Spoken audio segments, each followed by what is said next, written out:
இன்னைக்கு வந்து நம்ம பெடகாஜில தான் பார்க்க போறோம்.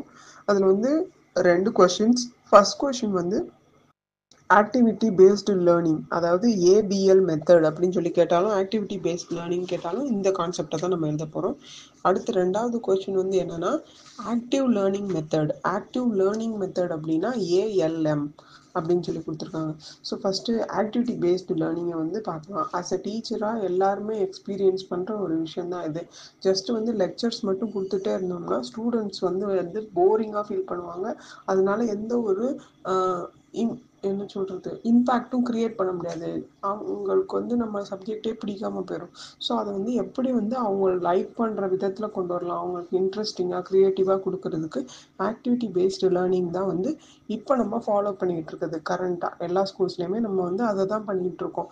ஆக்டிவிட்டீஸ் வந்து அவங்கள வந்து செய்ய வைக்கிறதாகட்டும், இண்டிவிஜுவல் ஆக்டிவிட்டீஸ், குரூப் ஆக்டிவிட்டீஸ், அப்புறம் வந்து ஸ்மால் குரூப் ஆக்டிவிட்டீஸ்னு இந்த மாதிரிலாம் நிறைய நம்ம பண்ணிகிட்ருக்கோம். ஸோ அதை பற்றி தான் இந்த கொஷினே ஃபுல்லாக இருக்குது. ரொம்ப ஈஸி கொஷின் தான், புரிஞ்சால் நம்மளாவே கண்டென்ட் எழுதிடலாம்.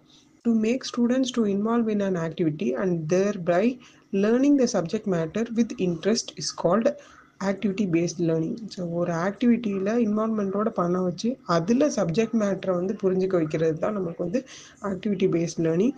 இது வந்து சில்ட்ரனுக்கு வந்து ஒரு எக்ஸசைஸ் பண்ண மாதிரி ஒரு ஃபீல் கொடுக்கும். அதே வழியில் நம்ம படிக்க வச்ச ஃபீல் நம்மளுக்கும் இருக்கும். சரியா? ஸோ இது வந்து கண்டிப்பாகவே இம்பேக்ட்ஃபுல்லாக தான் இருக்கும். இந்த இது வந்து எப்படி வந்துச்சு அப்படின்னா 2003ல் சென்னை கார்பரேஷன் வந்து ஃபஸ்ட்டு வந்து ஒரு ஃபியூ ஸ்கூல்ஸ் வந்து செலக்ட் பண்ணி 13 மாடல் ஸ்கூல்ஸை செலக்ட் பண்ணி 10 ரீஜியன்ஸில் இருக்கிற 13 மாடல் ஸ்கூல்ஸில் 2003ல் சென்னை கார்பரேஷன் ஃபஸ்ட்டு இந்த ஆக்டிவிட்டி பேஸ்ட் மெத்தடை வந்து இம்ப்ளிமெண்ட் பண்ணி பார்க்குறாங்க. அதோட எஃபெக்ட் வந்து ரொம்ப நல்லா இருக்கும். சென்னை கார்பரேஷனில் இருக்கிற எல்லா ஸ்கூல்ஸுமே 2004 to 5 அந்த அகாடமிக் இயரில் ஆக்டிவிட்டி பேஸ்ட் லேர்னிங்கை வந்து இம்ப்ளிமெண்ட் பண்ணுறாங்க. அந்த இயரில் ஃபுல் சக்ஸஸ் ஆகவும் next all over Tamil Nadu 2006 to 7 இயரில் இம்ப்ளிமெண்ட் பண்ணுறாங்க. எந்தெந்த கிளாஸுக்குன்னு பார்த்தோம்னா first standard to 4th standard வரையும். ஸோ அந்த குழந்தைங்களுக்கு வந்து 1000 கேள்வி கேட்டுக்கிட்டே இருக்கணும்னு தோணும். ஸோ அவங்கக்கிட்டக்க ஒரு ஒர்க்கை வந்து நம்ம கொடுக்கும்போது அவங்க வந்து ரொம்ப இன்ட்ரெஸ்டிங்காகவும் க்ரியேட்டிவாகவும் நம்மளே யோசிக்காத விதத்துலையும் பண்ணுவாங்க. ஸோ இந்த மெத்தட் வந்து தமிழ்நாட்டுக்குள்ளே இம்ப்ளிமெண்ட் ஆனதுக்கு மெயினான காரணம் வந்து யாருன்னு பார்த்தோம்னா திரு எம்பி விஜயகுமார் ஐஏஎஸ். அந்த கலெக்டர், அந்த ஐஏஎஸ் கலெக்டர் தான் ஃபஸ்ட்டு 13 மாடல் ஸ்கூல்ஸை சூஸ் பண்ணியிருக்காங்க. ஏதோ ஒரு 10 ஏரியாஸில் சென்னையில் ரேண்டமாக சூஸ் பண்ணி அங்கே இம்ப்ளிமெண்ட் பண்ண சொல்லியிருக்காங்க. அது சக்ஸஸ் ஆனவும் all over Chennai, next all over Tamil Nadu. So year பார்த்தோம்னா 2003, 2004 to 5, 2006 to 7. கிளாஸஸ் பார்த்தோம்னா 1 to 4. அவங்க பேர் விஜயகுமார், அது மட்டும் ஞாபகம் வச்சுக்கணும். ஸோ இதெல்லாம் ஒன் வேர்ட்ஸில் வர்றதுக்கு வாய்ப்பு இருக்குது, அதனால சொன்னேன். ஸோ ஆக்டிவிட்டி பேஸ்ட் லேர்னிங்கில் என்னென்ன அப்ரோச்சஸ் இருக்குது அப்படின்னு பார்த்தோம்னா ஃபாலோயிங் த கரிக்குலம் கம்ப்ளீட்லி. கண்டிப்பாக வந்து நம்ம கரிக்குலமை வந்து முடிக்கணும். அந்த கரிக்குலம்னா அப்போ அதுக்குள்ளக்கே தான் ஆக்டிவிட்டியும் கொண்டு வரணும். அதை விட்டுட்டு நம்ம இது பண்ணக்கூடாது. Each skill is divided into small parts and change into learning steps. So வந்து ஒரு இதுவுமே இப்போ ஆக்டிவிட்டிக்குன்னே ஒரு செக்மெண்ட் வச்சுருக்கணும். ஓகேவா? அந்த ஸ்மால் செக்மெண்ட்குள்ளே அந்த இதை முடிக்கிற மாதிரி. In each learning step, various activities are followed. So ஒரே type of activities throughout the year கொடுத்தோம்னா அது வந்து போரிங் ஆயிரும். ஃபஸ்ட்டு இன்ட்ரெஸ்டிங்காக இருக்கும், அடுத்து போரிங் ஆயிரும். So various types of activities வந்து நம்ம கொடுக்கணும். All learning steps are linked to complete the syllabus. சிலபஸை முடிக்கிறதுலே இருக்கணும், நம்ம இந்த ஆக்டிவிட்டீஸை பண்ணுறதுலேயே இருக்கணும். ஏன்னா activity comes under the syllabus. அதை முடித்தாதான் சிலபஸே முடியுங்கிற மாதிரி தான் நம்ம செட் பண்ணுறோம். அந்த அப்ரோச்சஸ்லாம் இருக்கணும். Next activities arranged in each learning step. Initial activities are formed for skill development. So நம்ம ஏற்கனவே நமக்கு வந்து தெரியும், ஆஸ் அ டீச்சராக நம்ம வந்து மோட்டார் ஸ்கில்ஸை வந்து டெவலப் பண்ணணும். ஸோ ஹேண்ட் மூமெண்ட்ஸு, ஹேண்ட் ஐ கோஆர்டினேஷன், இதெல்லாம் வந்து ஒரு பார்ட் ஆஃப் லேர்னிங். சரியா? எப்படி வந்து அந்த கான்செப்ட்ஸ் அவங்க வந்து சப்ஜெக்சுவல் நாலேஜ் இருக்கிற மாதிரி அவங்களோட பாடி கோஆர்டினேஷனும் மூமெண்ட்ஸும் நம்ம வந்து என்ன சொல்லணும், ஒவ்வொரு டைம்லேயும் ஒவ்வொரு ஏஜ் குரூப்புக்கும் வந்து அது கரெக்டாக டெவலப்மெண்ட் ஆகிக்கிட்டே இருக்கதான்னு செக் பண்ணுறதுக்காக இருக்கும். ஸோ இந்த ஆக்டிவிட்டீஸ் வந்து அதையும் கான்சென்ட்ரேட் பண்ணுற மாதிரி இருக்கணும். Giving motivation for the skill introduce. For example நம்ம ரீடிங் ஸ்கில்லோ, ரைட்டிங் ஸ்கில்லோ, ஸ்பீக்கிங் ஸ்கில்லோ ஏதோ இன்ட்ரடியூஸ் பண்ணுறோம் அந்த சப்ஜெக்ட் மூலமாக, இந்த லெசன் மூலமாக. அப்போ அதுக்கு மோட்டிவேஷன் கொடுக்கணும். நிறைய பேர் வந்து நிறைய ஸ்கில்ஸில் வந்து ஃபஸ்ட்டு எடுத்தோடனே ஃப்ளூவெண்ட்டாக இருக்க மாட்டாங்க. ஸோ அந்த இதில் ஃபோக்கஸ் இருக்கணும். மெயின்டைனிங் த ஃபோக்கஸ் அது வந்து ரொம்ப important. Activities for skill exercises.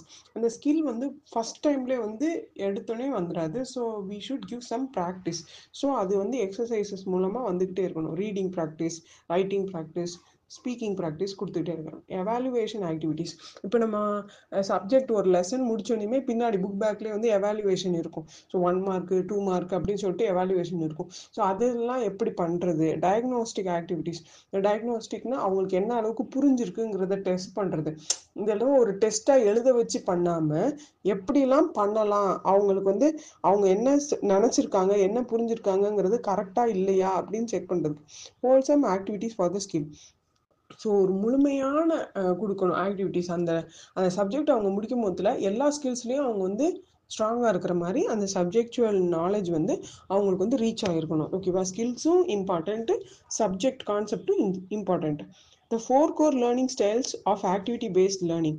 Activity based லேர்னிங்கில் 4 கான்செப்ட்ஸ். ஃபர்ஸ்ட் வந்து visual, auditory, reading and writing. Fourth one வந்து கைனஸ்தெட்டிக். கைனஸ்தட்டிக்கு வந்து கொஞ்சம் டிஃப்ரெண்ட்டாக இருக்கும் நம்மளுக்கு கேட்குறதுக்கு, ஆனால் வந்து ஈஸி மீனிங் தான். விஷுவல்னா இப்போ நம்மளே இருக்கிறோம் அப்படின்னா நார்மலாக கிளாஸுக்கு போய் அவங்க சொல்லி நம்ம கேட்குறத விட ஒரு பிபிடியோ ஒரு வீடியோவோ ஒரு ஒரு ப்ரெசன்டேஷன் மாதிரி பண்ணுறாங்க அப்படிங்கும்போதுல வில் கெட் அட்ராக்டட். ஸோ அது என்ன இருக்குது அப்படின்னு சொல்லிட்டு நம்ம கவனிக்கிறது வந்து வாய்ப்பு அதிகமாக இருக்குது. So basically information should be presented in the form of video. அந்த மாதிரி விஷுவலாக இருக்கணும். ஆரோஸ், சார்ட்ஸ், டயக்ராம்ஸ், சிம்பிள்ஸ், இந்த மாதிரி பிக்டோரியலாகவும் இருக்கலாம். ஓகேவா? நம்ம வரைஞ்சி போடுறது இல்லை ஒரு மீடியாவை யூஸ் பண்ணி இது பண்ணுறது, இந்த மாதிரி ஏதாவது இருக்கலாம். இந்த ஆக்டிவிட்டி மூலமாக நம்ம அவங்களோட லேர்னிங் வந்து இம்ப்ரூவ் பண்ணலாம் ஆக்டிவிட்டி பேஸ்டில்.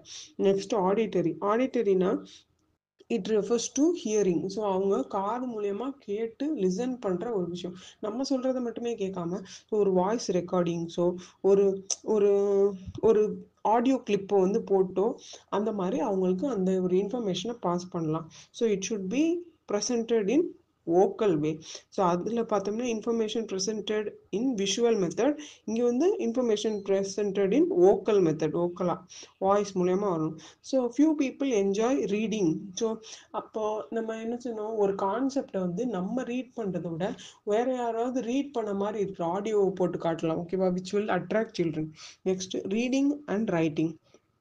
ஸோ ரீடிங் அண்ட் ரைட்டிங்கில் நம்ம வந்து ஒரு ஒர்க் ஷீட்ஸ் கொடுக்கலாம், இல்லை ஒரு புக்ஸு இந்த மாதிரி கொடுக்கலாம், எக்ஸ்டர்னல் சோர்ஸஸ் இந்த மாதிரி கொடுத்து அவங்களோட இன்ட்ரெஸ்ட்டை வந்து என்ன செய்யலாம், என்ன சொல்கிறது, ஒரு டெவலப் பண்ணலாம். நெக்ஸ்ட்டு கைனஸ்தட்டிக் வந்து எப்படின்னா it is like practical class. நம்ம எப்போ பார்த்தாலும் தியரிட்டிக்கல் கிளாஸாக இருந்தால் 11th 12th பிடிக்காது. நம்ம லேபுக்கு கூப்பிட்டு போவோம் இல்லையா? நம்ம வந்ததுக்கப்புறம் தான் நம்ம லோவர் கிளாஸ்லேருந்து எல்லாத்தையுமே லேபுக்கு கூப்பிட்டு போக ஆரம்பித்தோம். So lab plays a vital role. So கைனஸ்தட்டிக்கில் எப்படி பண்ணுறோம் அப்படின்னா hands on lab component usage. So நம்ம எந்த சப்ஜெக்ட் யூஸ் பண்ணுறோமோ அந்த சப்ஜெக்டுக்குரிய லேபை அவங்க வந்து யூஸ் பண்ணுற மாதிரி. ஓகே, இந்த பொருள் தான் இதுதான் அப்படின்னு அவங்க டச் பண்ணி ஃபீல் பண்ணும் போதுல தான் they will start understanding the lesson far better. Next following are few activity based learning methods. So நம்மளுக்கு இந்த டைரக்ஷன்லாம் யூஸ் பண்ணலாம். ஸோ என்னவா யூஸ் பண்ணலாம்னு சொல்லிட்டு கொடுத்துருக்காங்க. Visual, auditory, reading and writing, கைனஸ்தட்டிக்னு 4 இதாக பிரிச்சாங்கல்ல. ஸோ என்ன எக்ஸாக்ட் டேர்ம் கொடுக்கலாம் அப்படின்னா ஃபர்ஸ்ட் வந்து real objects. For example biology teachers எல்லாரும் பார்த்தோம்னா eyeball, large intestine, small intestine உள்ள டைஜஸ்டிவ் சிஸ்டம், அப்புறம் இப்போ ஹார்ட் பற்றி டீச் பண்ணுறாங்கன்னா ஹார்ட்டு இதெல்லாம் எடுத்துகிட்டு வருவாங்க. ஸோ அது வந்து ரியல் ஆப்ஜெக்ட் மாதிரியே இருக்கும். அது வந்து ஒரு மாடல் தான். பட் வந்து எப்படி இருக்கும் அப்படின்னா அது பார்க்கவே நம்மளுக்கு வந்து ஒரு என்ன சொல்ல போகிறாங்க அப்படின்னு ஒரு கியூரியாசிட்டி கிடைக்கும்ல. Real objects work better when trying to understand them rather than something ritual or imaginary. So imaginary எல்லாம் நீயா கற்பனை பண்ணிக்கோ அப்படின்னு சொல்கிறத விட நிஜத்தில் ஒன்று காட்டும் போது இதாக இருக்கும். இப்போ ஃபார் எக்ஸாம்பிள் பிளான்ஸ் நடத்துகிறோம் அப்படின்னா collect different varieties of plants அப்படின்னு கொடுத்துருக்காங்க. So when you want to teach classification of plants go with real plants. நிஜமாவே பிளான்ட்டை கலெக்ட் பண்ணிட்டு போ அப்படிங்கிறாங்க. எதுக்கெல்லாம் பாசிபிளோ அதுக்கு ரியல் ஆப்ஜெக்ட்ஸ் கலெக்ட் பண்ணுங்கன்னு சொல்கிறாங்க. Next project work. Students do it themselves or get help from their parents.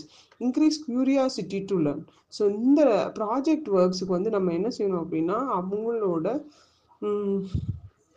என்ன சொல்கிறது பொறுப்பில் விட்டுறணும். Their responsibility is to do a project with the help of their parents. ஆனால் அவங்க பேரண்ட்ஸே செஞ்சு கொடுத்துறாம அவங்களோட க்யூரியாசிட்டியை இன்க்ரீஸ் பண்ணுற மாதிரி நல்ல ஒரு கிளாரிட்டியான அவங்க ஏஜ் கேட்டகரிக்கு சூட்டபிளான ஒரு டாபிக் வந்து கொடுக்கணும். Next video classes. வீடியோ கிளாஸஸில் videos have taken the centre stage in grabbing attention. இது நான் ஏற்கனவே சொன்னேன்ல, அந்த விஷுவலில் சொன்னது தான், அதே தான் சொல்லியிருக்காங்க. Arrange video classes to teach the content.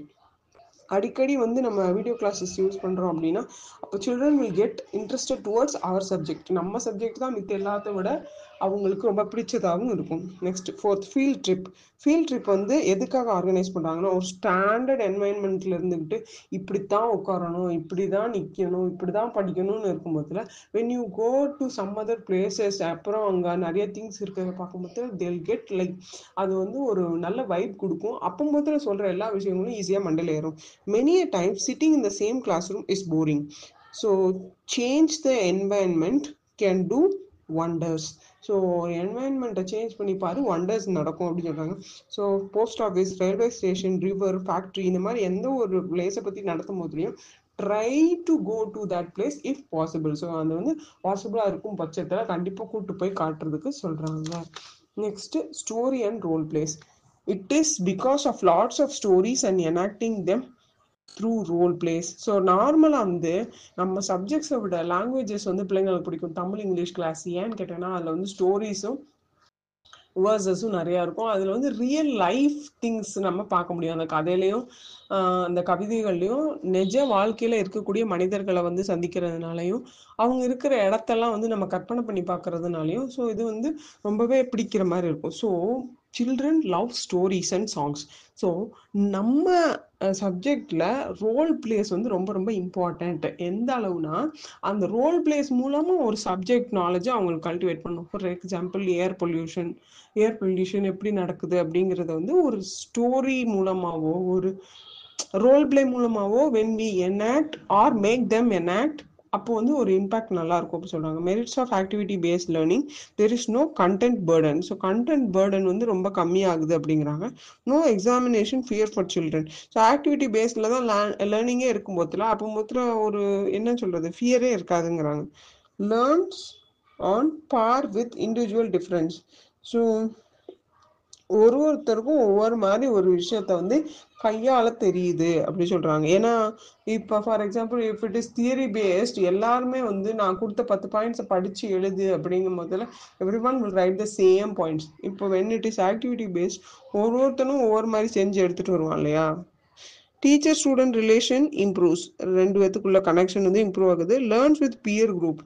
So நீ என்ன பண்ணுற நான் என்ன பண்ணுறேன்னு கேட்கும் போதில் their discussion makes them to work in a team. Students who are absent can continue their lessons. இந்த தியரி கிளாஸஸ்ல மெயின் டிஸ்அட்வான்டேஜ் எவனாவது ஒருத்தர் லீவ் போட்டான்னா அந்த கான்செப்டை நடத்தி முடிக்கிறதுக்குள்ளேயும் மண்டைக்காயும் அவனுக்கு கடைசி வரையும் அந்த கான்செப்ட் புரியாது. ஸோ அதை விட இந்த ஆக்டிவிட்டி பேஸ்ட் லேர்னிங்ல அந்த ஆக்டிவிட்டியை பார்த்தாலே அது என்னன்னு புரிஞ்சிட போகுது. So it is very easy. Improves with self confidence. நம்மளால ஒரு ப்ராஜெக்ட் பண்ண முடியுதுங்கிறதே வந்து அவனுக்கு பெரிய confidence. Backward students improve in learning with the help of gifted students. So எவன்லாம் படிக்காமல் சரியாக இருக்கிறானோ அவன்லாம் அந்த கிஃப்டட் ஸ்டூடெண்ட்ஸ் அவன்லாம் டாப்பராக வரான்ல அவன் செய்கிறத பார்த்து இவனும் செய்ய ஆரம்பிப்பான். ஸோ இந்த இதுக்கு வந்து படிப்பு தேவையில்லைங்கிறது வந்து அவன் புரிஞ்சுக்கிடுவான். Teacher can teach speak with individual student. ஒவ்வொருத்தருக்கும் ஒவ்வொரு ஃபீட்பேக் மாதிரி நம்ம தர்றதுனால we can speak with every one. Flexible home assignments. So home assignments வந்து ஃப்ளெக்சிபிளாக இருக்கும். எல்லாரும் எல்லாரும் எழுதுங்கிறத விட எல்லாரும் செஞ்சுட்டு வாங்கும்போது அவங்க ஒவ்வொரு தடவை வித்தியாசமாக செய்யும்போது இட் இஸ் வெரி ஃப்ளெக்சிபிள். இந்த டைம் டு இந்த டைம்னு நம்ம வந்து அசைன்மெண்ட்ஸ்க்கு டைமும் கொடுத்துட்றோம். பட் இதே ஹோம் ஒர்க்னா இன்னைக்கு கொடுத்து நாளைக்கு சப்மிட் பண்ண சொல்லுவோம் இல்லையா. Recognition is given to particular achievements.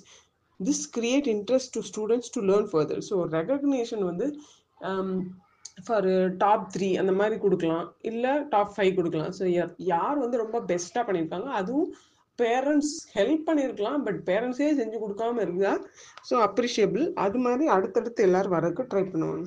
There is a curriculum which develops full personality.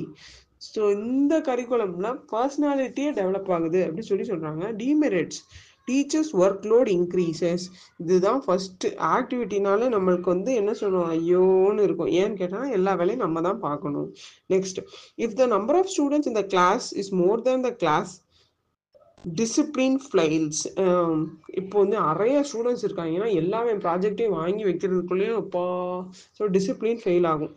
Learning affected by a teacher who took frequent leave. இப்போ நான் தான் இருக்கிறேன், நான் வந்து தியரி கிளாஸ்னா கொஞ்சம் இதாக இருப்பேன்.